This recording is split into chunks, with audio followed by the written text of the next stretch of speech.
I've been using GeForce Now for 6 months now, and from excessively long wait times to a large game library, these are the advantages and disadvantages of using GeForce Now in 2024.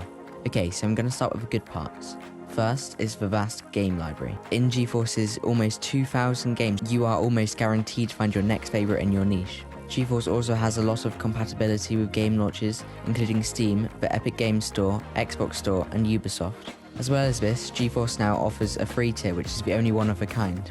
This is good for players who are not willing or able to pay for GeForce Now or a similar service. However, if you do pay, especially for the Ultimate tier, the experience is basically unbeaten.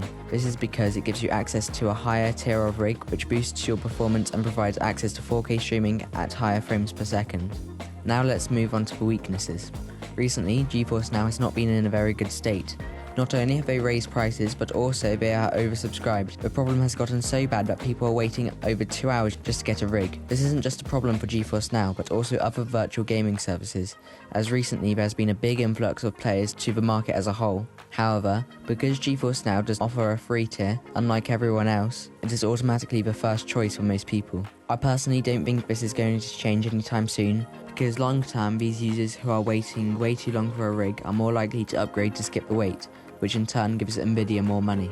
However, even if these people do upgrade, it doesn't necessarily guarantee that you won't have any wait at all, because this new influx of players hasn't just affected the free tier, but the strain has also started to show on the priority tier, and at sometimes even the ultimate tier. Overall, if you are wanting a free gaming experience with lots of game choice, I would recommend the free tier, and if you are looking for a fairly cheap subscription, I would recommend the priority tier against competitors.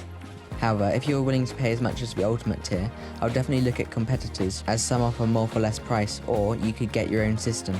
To learn why GeForce Now is no longer accepting new customers in most regions, and how to skip the wait for a gaming rig, that video's here and I'll see you there.